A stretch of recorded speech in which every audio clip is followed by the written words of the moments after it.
안녕하세요. 칠기조 날입니다. 말센스는 단순한 대화 능력을 넘어서 상대방의 분위기를 잘 읽고 적절한 선을 지키며 편안한 대화를 이끌어내는 능력입니다. 이는 직장 내 관계, 친구와의 소통, 그리고 인생 전반에 걸쳐 매우 중요한 요소입니다. 기분 좋고 여유롭게 상대방의 마음을 상하게 하지 않으면서도 할 말을 잘하는 사람, 바로 그런 사람이 말센스를 갖춘 사람입니다. 이처럼 말센스가 뛰어나다는 것은 내 마음에 긍정적인 에너지와 좋은 말들이 가득하다는 것을 의미합니다. 오늘 소개할 책은 뭐래도 잘 되는 사람의 말센스입니다. 이 책에서는 다양한 일상 사례와 함께 디테일한 말센스를 알려주고 있는데요. 호감을 얻는 말센스, 관계가 돈독해지는 말센스, 마음을 움직이는 말센스 등 이러한 기술들을 하나하나 삶에 적용해 나간다면 우리는 어디서든 호감을 얻고 원하는 것을 이루는 뭐래도 잘 되는 사람으로 기분 좋게 살아갈 수 있을 것입니다. 자, 그럼 지금부터 잠시 책 속으로 들어가 보겠습니다. 오늘도 책 읽기 좋은 날과 함께 좋은 시간 보내세요. 구독, 좋아요, 사랑합니다.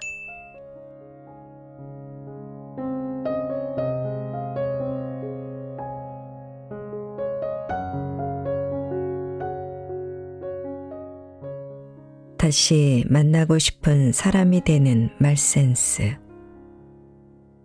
살면서 여러 사람을 만나는 우리. 그 중에서 다시 만나고 싶다라는 생각이 드는 사람은 몇이나 될까? 우리가 누군가를 다시 만나고 싶어 하는 이유 중 하나는 대화가 잘 통한다는 것에 있다. 사는 곳, 살아온 환경, 직업, 관심사가 다를지라도 대화가 잘 통하는 사람이 있다. 다시 만나고 싶은 사람은 어떤 사람일까?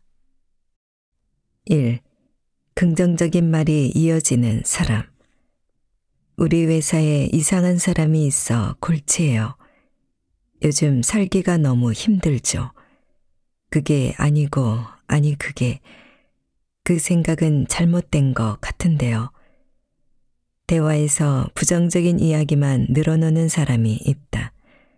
물론 자연스럽게 나올 수 있는 말이지만 대화를 마치고 돌아가는 길에 상대방은 온통 부정적인 기운만 안고 가게 된다. 힘 빠지는 이야기만 실컷 듣고 하는 말마다 아니라고 부정당했는데 또 만나고 싶을까? 다음부터는 대화를 피하게 된다. 베스트셀러 얼굴의 저자 데니얼 맥닐은 얼굴 안에 뇌가 있다고 말한다. 얼굴이 그 사람이며 그 사람의 정체성인 셈으로 생각이 쌓여 표정이 되고 그 표정이 인상을 결정한다는 것이다. 사람들은 언제나 밝게 웃으면서 긍정적인 에너지를 주는 이에게 호감을 갖는다. 적어도 처음 만난 자리에서는 열심히 하면 좋은 결과가 있을 거라고 생각합니다. 어렵지만 도전하고 있어요. 그 말을 듣고 보니 그럴 수 있겠네요. 얘기하신 것에 대해 저도 다시 생각해 보게 되네요. 와 같은 겸손한 말씨를 지닌 사람이라면 대화를 더 이어가고 싶어진다. 2. 대화에 나르시시즘이 없는 사람. 묻기도 전에 알아서 연봉자진 신고를 하는 사람. 보란듯이 테이블 위에 외제차 키를 올려놓고 명품 시계를 흔드는 사람. 자신만 아는 취미에 전문 용어를 써가면서 자랑에 심취한 사람 모두 호감의 반대 방향을 가리킨다. 특히 이 허세와 더불어 상대방의 이야기를 귓등으로 넘겨듣고 본인이 하고 싶은 말을 꺼내려고 입술을 움직이고 있는 모습은 더 최악이다. 대화에도 나르시시즘이 있다. 보스턴 대학 사회학과 교수 찰스 더버가 가장 먼저 발표한 이 개념에 의하면 모든 대화를 자기의 이야기로 귀결시키는 사람을 대화의 나르시시즘에 빠진 자라고 말한다. 이들의 가장 큰 특징은 대화의 양보를 모르며 기승전 나로 마무리가 된다는 것이다. 상대방이 무슨 말을 하든 이야기의 주점을 자신에게로 전환시켜버리는 전환 반응을 습관처럼 행하기도 한다. 예를 들면 이런 것이다. 요즘 왜 그런지 두통이 심해요. 저도요. 저번에는 병원까지 갔는데 1시간이나 기다려야 된다는 거예요. 머리 아픈 사람이 그렇게나 많은가 봐요. 대화 중심을 상대가 아닌 본인에게 맞추는 모습이다. 이렇게 대답하면 상대방이 말을 이어가기 어렵다. 방향이 내 쪽으로 전환되기 때문이다. 이야기를 꺼낸 상대방은 결국 들어주는 사람이 된다. 자신에 취해서 계속 말을 늘어놓는 사람보다는 상대방의 이야기에 귀 기울이고 차분하게 대화를 이어가는 사람이어야 호감을 줄 수 있다. 모든 대화를 상대방에 맞출 필요는 없다. 일정 부분은 내가 이끌어도 괜찮다. 다만 후자가 대화를 시작하고 라포를 형성하여 관계를 쌓는데 이롭다. 위의 사례를 다음처럼 바꾸면 어떨까? 요즘 왜 그런지 두통이 심해요. 많이 아파요? 병원은 가보셨어요? 3.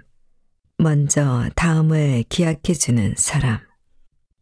대화를 마치고 헤어져야 할 시간이 다가올 때쯤 솔직하지만 부담스럽지 않게 다음을 기약해주는 사람이 있다면 호감이 더욱 커진다.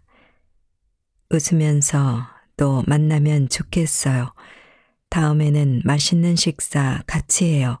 라고 한마디를 건넨다면 짧은 말이라도 여러 가지 긍정적인 의미를 담아 전달할 수 있다. 지금 이 대화가 즐거웠다는 것, 상대방에게 호감이 있다는 것을 알려주고 동시에 다음에 만날 기회도 열어준다. 그리고 만약 대화의 끝에 커피 한 잔 하실래요? 라고 제안이 왔을 때 거절해야 한다면 아니요, 저는 아까 마셨어요 보다는 감사합니다만 다음 일정이 있어요. 다음에 꼭 마셔요 라고 하는 것이 좋다. 앞으로 관계를 이어나갈 의향이 있다면 후자를 권한다. 아니요라고 대화를 끝내는 것보다 그 상황을 좋은 쪽으로 재해석하거나 또 다른 가능성을 열어두는 것이다. 대화에서 좋은 인상을 주고 다시 만나고 싶은 사람이 되고 싶다면 이 3가지를 기억하자. 사소해 보여도 굉장히 중요한 말센스다. 혹시 나에게 모든 말을 부정적으로 귀결시키는 습관이 있지는 않은지, 어느 순간 상대방은 입을 다물고 혼자만 이야기하고 있지는 않은지 되짚어 보자. 이제부터는 대화의 방향을 긍정적으로 바꾸고 경청을 바탕으로 공감적 지지를 건네고 담백한 마무리로 다음을 예약하자. 사람은 마음을 읽어주는 이에게 마음이 기운다. 천국과 지옥은 말 한마디에 달려있다.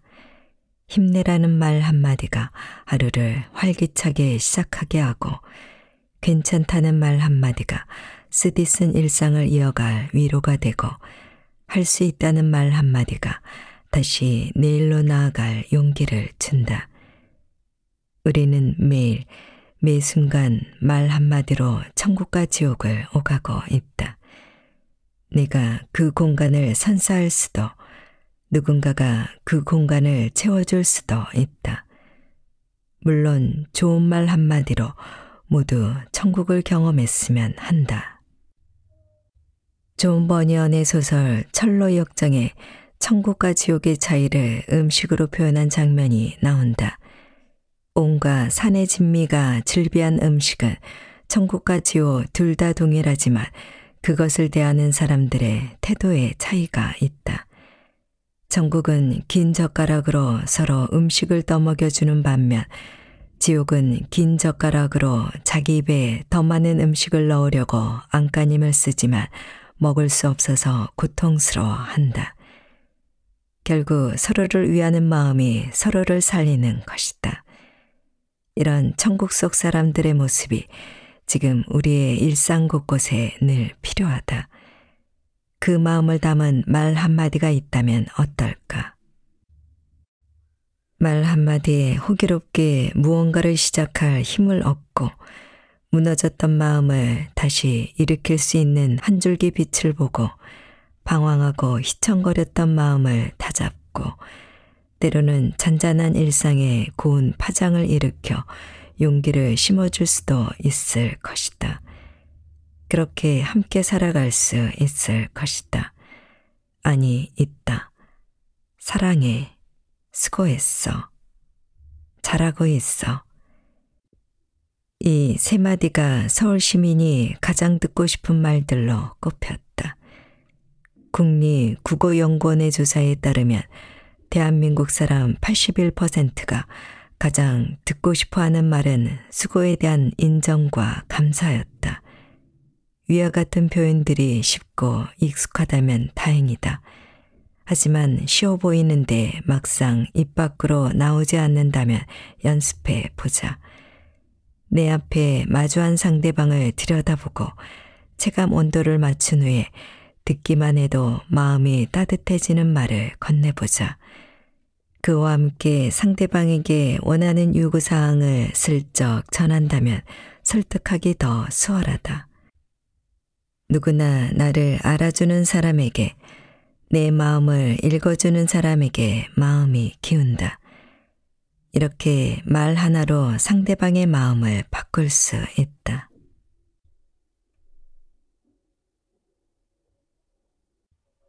우아하고 여유롭게 내 말에 기울이게 하는 법. 어떤 사람과 대화하고 싶으세요? 대화법 강의를 시작할 때 늘 첫 번째로 하는 질문이다. 따뜻하게 말해주는 사람이요. 잘 들어주는 사람이요. 이해하기 쉽게 말해주는 사람이요. 흥분하지 않고 천천히 말하는 사람이요. 저마다의 대답에 나는 두 번째 질문을 건넨다. 본인은 그런 사람인가요? 대화할 때 상대방은 나를 어떻게 생각할까요? 다들 모르겠다고 답한다. 주고 받고 또 주고 또 받는 대화는 나와 너가 끊임없이 알물 공유하는 일종의 탐구 행위다.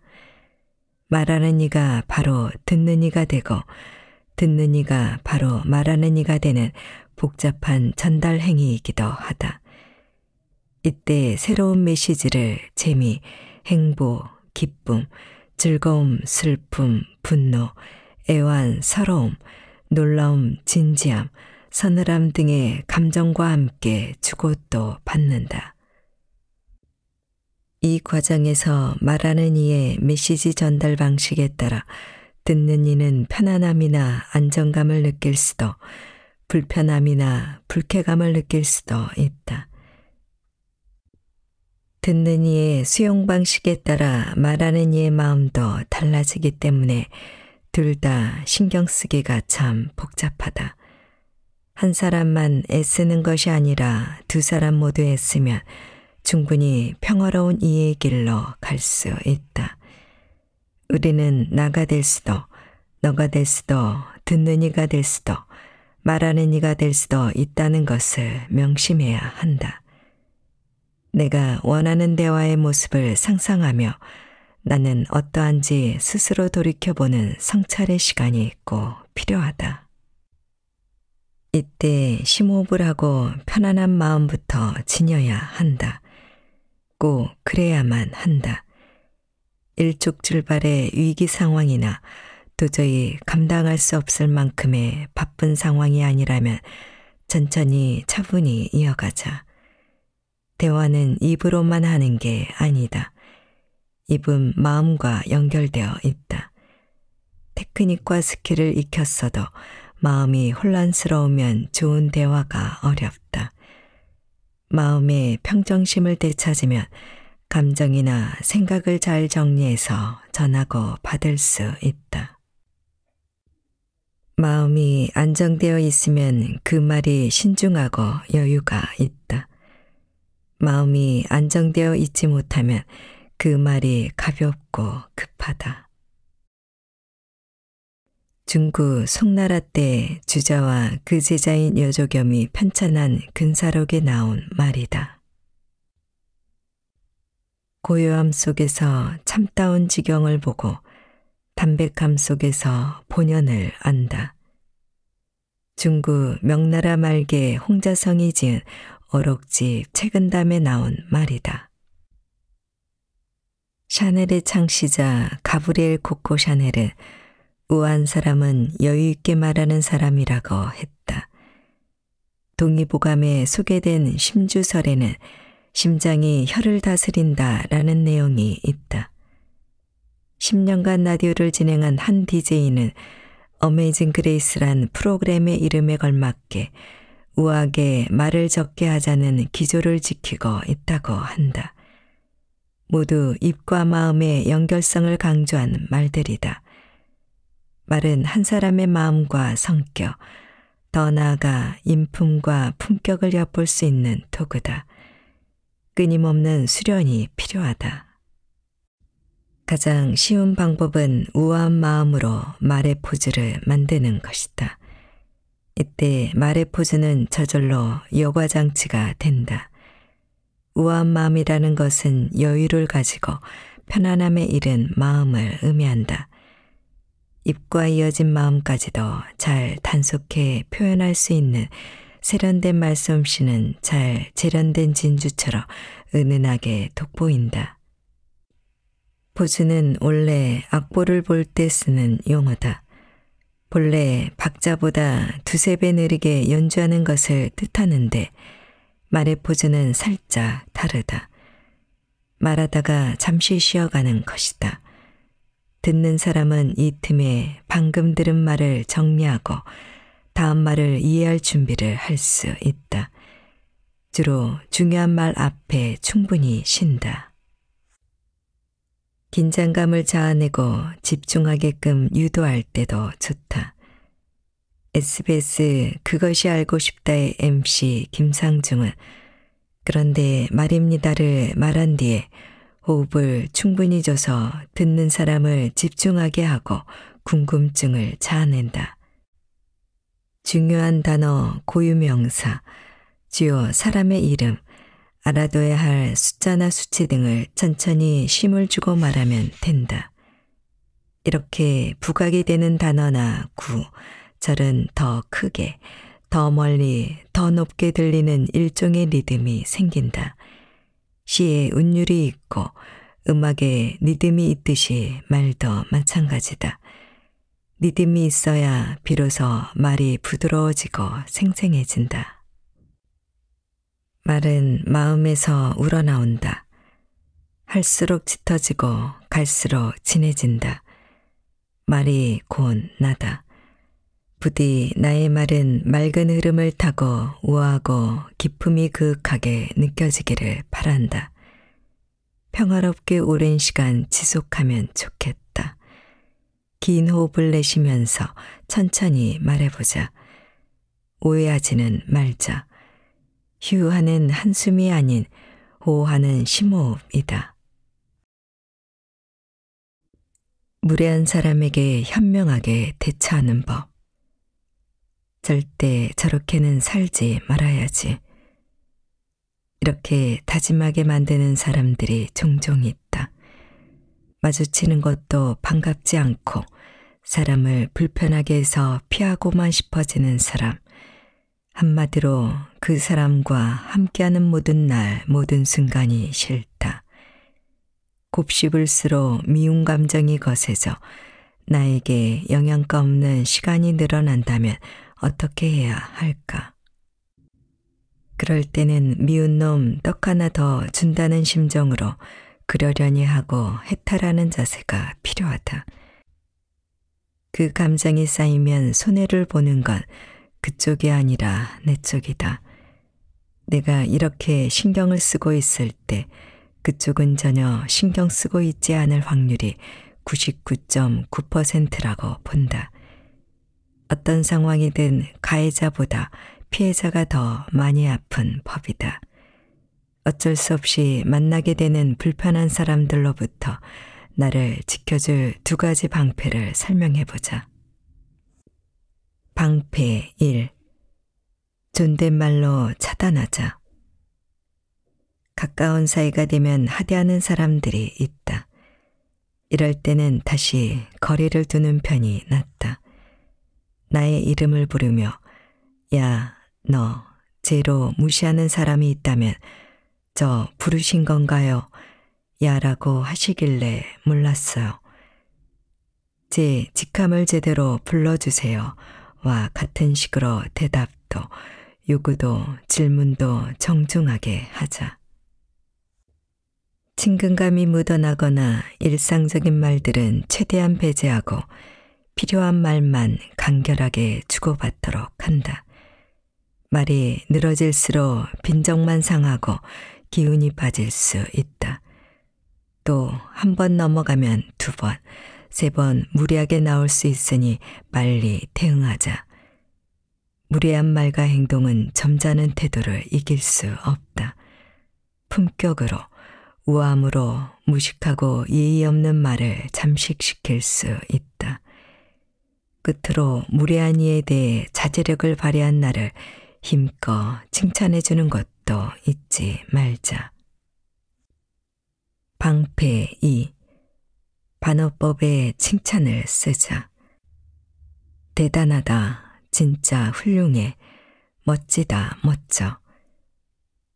화가 나 욕이 나올 것 같을 때 이렇게 뉘앙스는 살리되 반어법으로 대체해보자. 우아하게 화내는 법이라고 하면 되겠다. 물론 듣는 사람은 빈정대는 것으로 들릴 수도 있지만 직설적으로 욕을 하는 것보다 훨씬 낫다. 좋은 단어로 대체한 후 웃으며 지적을 한다면 말하는 사람은 기분이 한결 낫고 듣는 도중 상대방이 반성할지도 모를 일이다. 최소한 큰 소리가 날 상황은 피할 수 있다. 앞으로 불편한 사람이 옆에 있을 때 격렬히 싸우고 싶은 마음을 가라앉히고 나만의 기품 있는 말과 행동을 보여주는 사람이 되어보자. 나를 지킬 수 있는 멋진 원칙들을 꼭 간직하자. 나의 정중함이 싫어하는 사람과의 관계가 개선되는 필살기로 쓰일 수도 있다. 다만 도무지 나아질 기미가 보이지 않는 관계라면 어느 시점부터는 최선을 다하지 않는 게 최선일 수도 있다. 부디 내 마음을 낭비하지 말고 가치 있는 곳에 쓰자.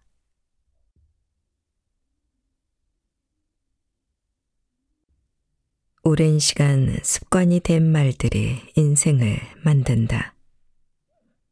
영화는 코미디, 노래는 댄스, 드라마는 해피엔딩. 내 취향이다. 철저히 즐겁기를 바라는 마음이 담겨 있다. 문화생활만큼은 현실에서 벗어나 아무 생각 없이 하하하 웃으며 즐기고 싶은 마음이다. 그래서 복잡하거나 어려운 내용을 빼고 최대한 쉽고 단순한 것만 공략한다. 화가 느누하르가 그림은 아름답고 즐겁고 유쾌해야 해. 인생 자체가 우중충한데 그림이라도 밝아야지 라고 말했다는데 100% 공감한다. 나와 문화생활 코드가 찰떡처럼 잘 맞는 절친한 친구가 있다. 매년 12월 말 우린 연례 행사처럼 콘서트를 간다. 한 해를 즐겁게 마무리하고 다음 한 해를 행복하게 맞이하자는 의미로. 그런 우리에게 곤혹스러운 해가 있었다.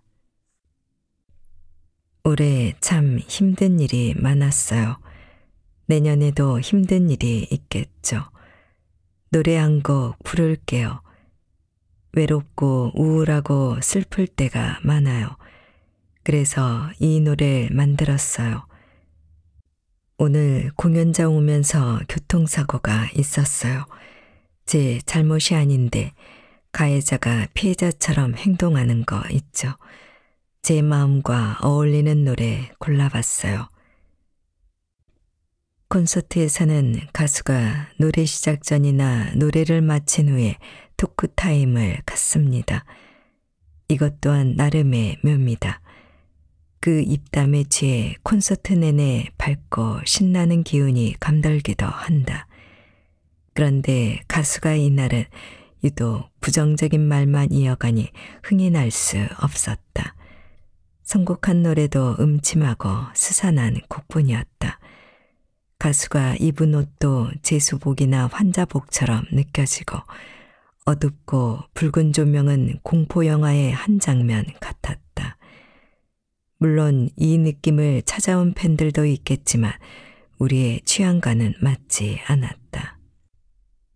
콘서트가 있고 몇 달이 지난 후 그 가수가 우울증으로 심리치료를 받고 있다는 인터뷰 기사를 보고 그날의 우울함이 이해가 됐다. 아이씨, 메뉴가 잘못 나왔네. 이거 다시 주세요. 아이씨, 그 인간이 나한테 뭐라고 하는 줄 알아? 아이씨, 피곤해. 일 때려치우고 싶다. 20대 때 한창 어울려 지내던 언니가 있었다. 언니는 유쾌하고 정이 많은 스타일이었지만 왠지 길게 대화하고 싶지 않았다. 거친 입이 문제였다. 언니는 무슨 말을 할 때마다 아이씨를 붙이고 본인의 생각을 여과 없이 그대로 쏟아냈다. 웃음으로 넘겼던 나도 가끔은 흠칫 놀라 뒷걸음질치게 만드는 화법이었다. 백날 애써봐라. 인생이 달라지나. 이 자식아, 그 옷은 유행 지났어. 이번 약속 취소하면 쌍용 날라간다. 언니는 농담 반, 진담 반의 말들을 재밌다고 해댔고 나는 그 말들 때문에 상처를 받았다. 욕을 섞는 경우도 많아서 대화를 하면서 긍정적인 에너지를 얻기보다는 부정적인 에너지에 휩싸였다. 그런데 욕을 대수롭지 않게 여겨도 된다는 흥미로운 연구 결과도 있다. 사람들이 하는 말의 0.3에서 0.7%가 욕인데 대부분은 나쁜 의도를 가진 말이 아닌 일상적인 대화에 쓰이는 말이라는 것이다. 이 감정적 언어로 인간의 심리를 잘 이해할 수 있다는 건데 내 생각은 다르다. 듣고 있는 상대방이 있거나 정도가 과하다면 좋지 않다. 아는 언니의 더 큰 문제는 육두문자에 힘을 실어주는 부정적인 말들이었다. 피곤해, 귀찮아, 짜증나, 싫어, 늘 삼재야, 어차피 안 될 거야 라는 부정적인 언어를 입에 달고 지내기에 위로하는 역할은 내 몫이었다. 나도 어느 순간부터는 계란으로 바위치기를 하는 듯한 무력감을 느꼈다. 그 부정적 마음들이 전염되고 있는 게 느껴질 때쯤 서서히 연락을 끊었다. 마음은 옮아가고 또 닮아간다. 이에 부정적인 사람보다는 긍정적인 사람이 옆에 있었으면 한다. 더 말할 것도 없이 우리도 그런 사람이길 소망한다. 긍정적인 사람과 함께하는 좋은 대화는 가치 있는 시간을 만들어줄 것이 분명하다. 때로는 우연의 옷을 입고 행운까지 찾아올지도 모른다. 오랜 시간 습관처럼 사용한 좋은 말들은 나, 너, 우리의 삶에 지속적인 긍정 에너지를 불러온 것이기에 우연보다는 필연에 가깝다.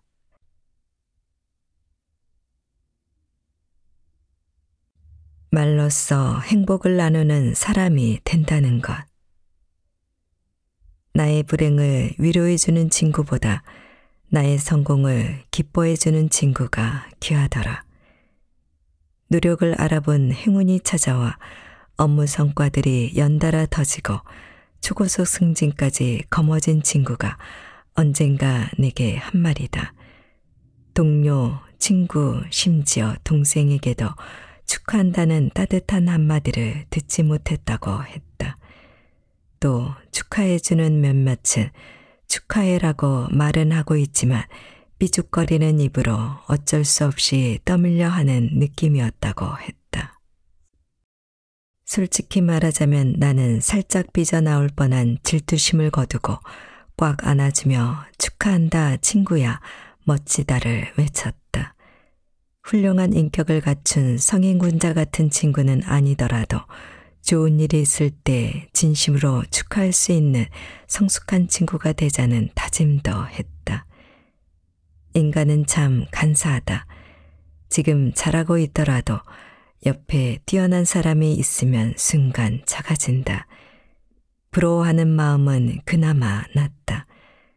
질투하는 마음이 거세져서 상대방을 이유 없이 미워하기도 한다. 유리알 같이 연약한 자존감을 갖춘 사람이라면 더 그렇다.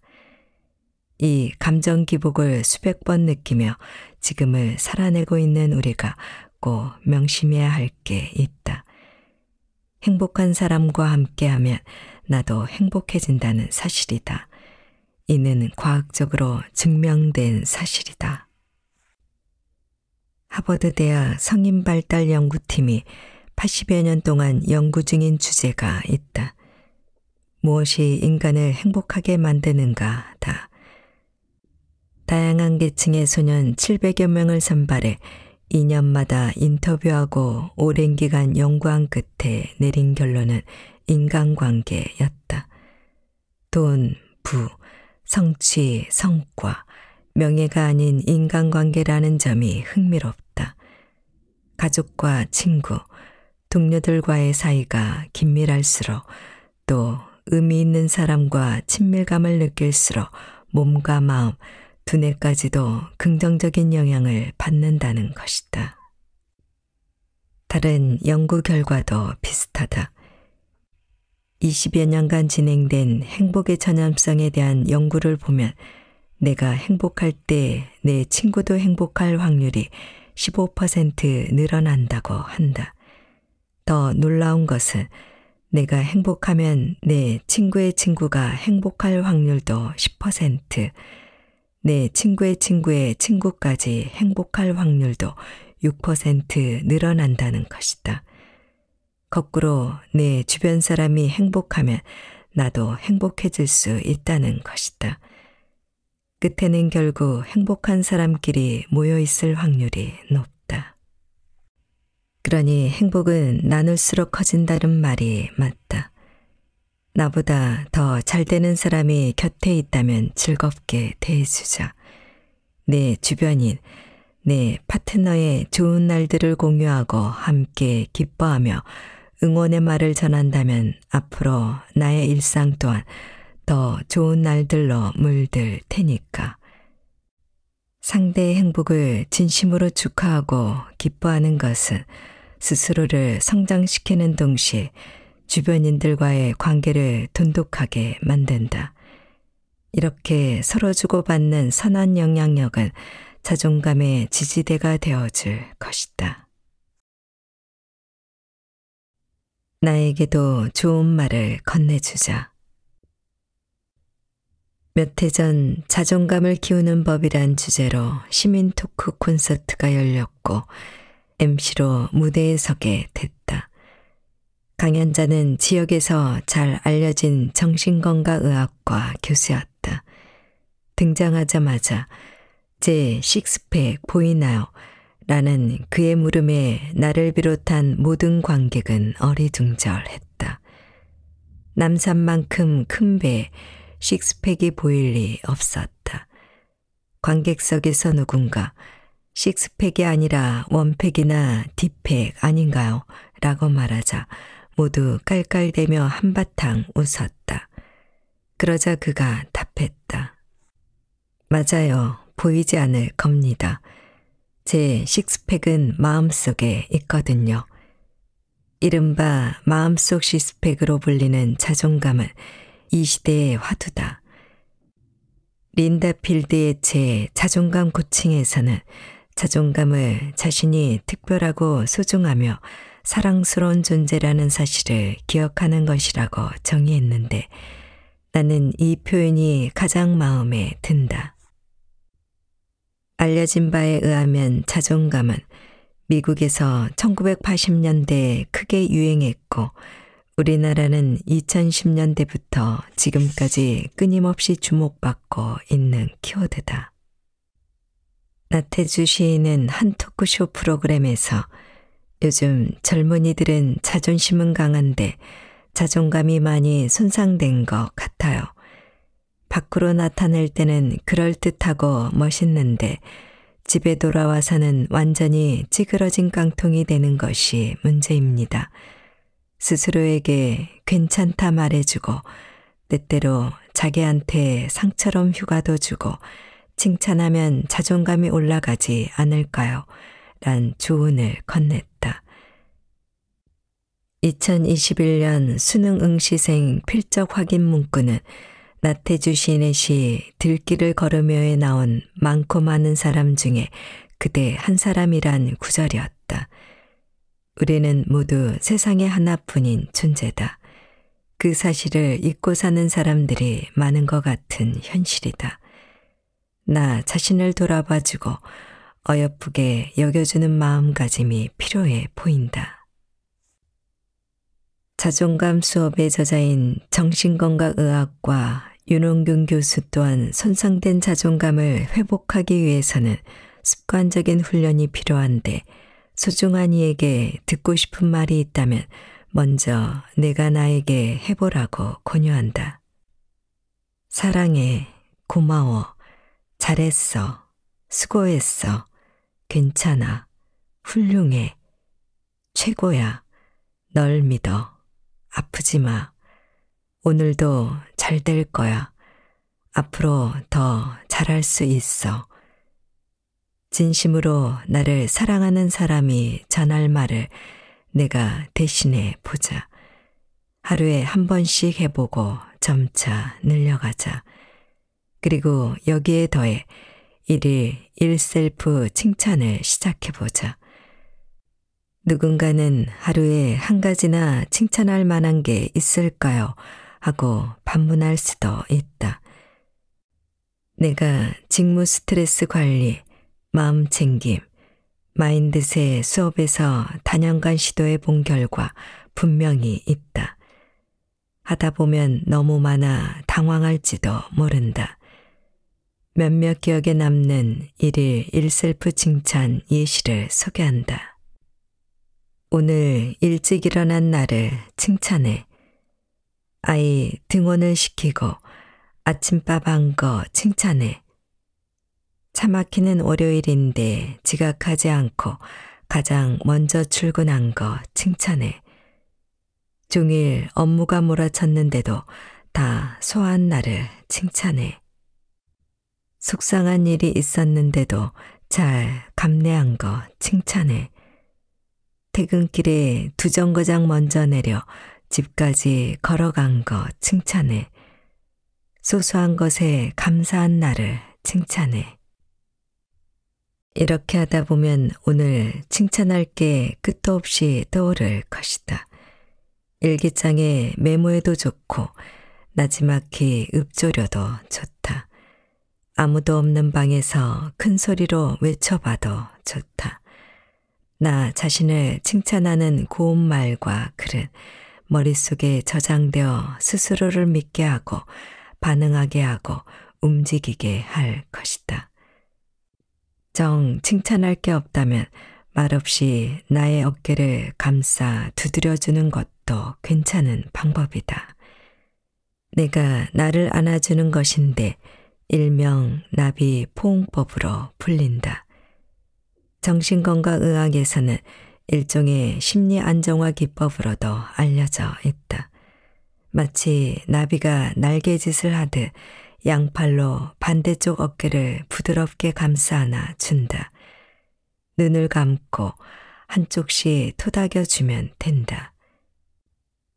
한 번은 요즘 내가 잘한 것을 칭찬하고 또 한 번은 요즘 나에게 아쉬운 것을 위로하고 그리고 마지막 한 번은 앞으로 더 좋아질 나를 위해 용기를 주면 된다. 체온과 촉감을 느끼면서 한쪽당 서너 번 정도 두드리고 어루만져주면 좋다. 내 팔의 따뜻한 온기를 느끼며 마음속으로 외쳐보자. 오늘도 고생했어. 오늘도 수고했어. 문득 가수 자이언티의 노래 꺼내 먹어요가 떠오른다. 일일 일셀프 칭찬은 아침 사과처럼 꺼내 먹어도 좋고 아침 점심 저녁밥처럼 챙겨 먹어도 좋다. 천천히 음미하며 나를 흘려보내지 말고 놓치지 말고 알아봐주고 사랑해 주자.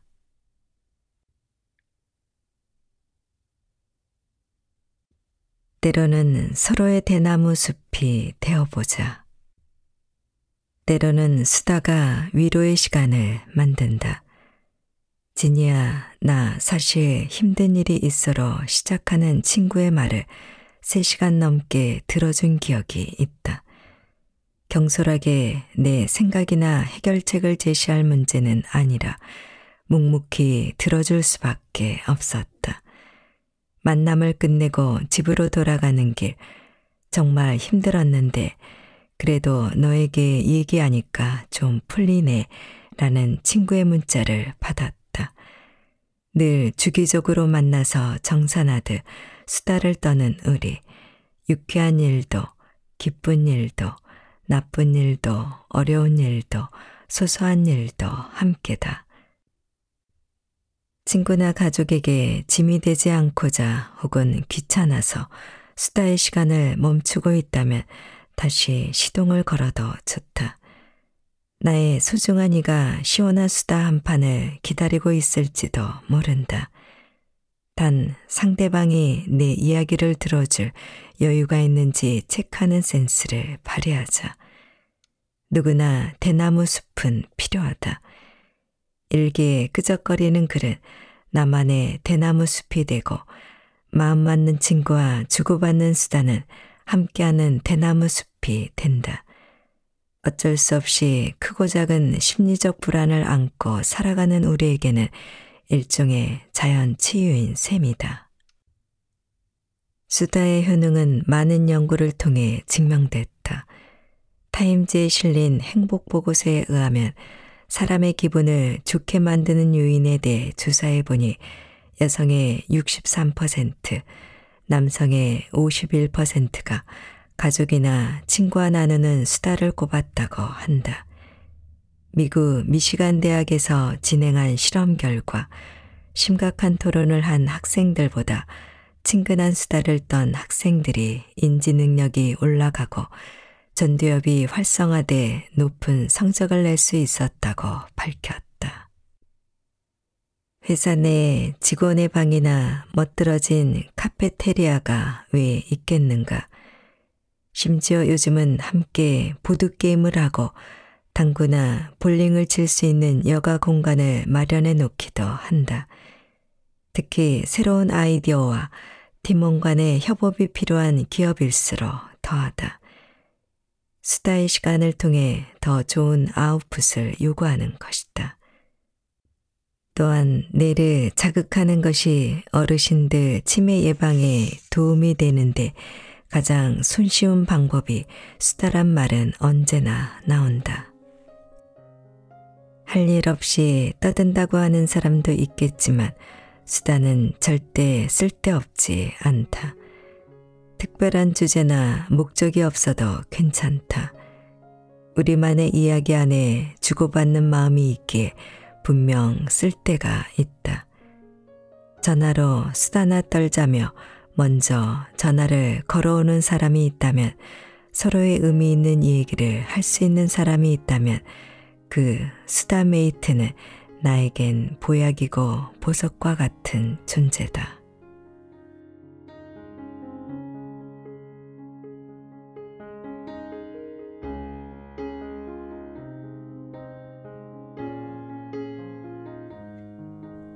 책 읽기 좋은 날 오늘은 여기까지입니다.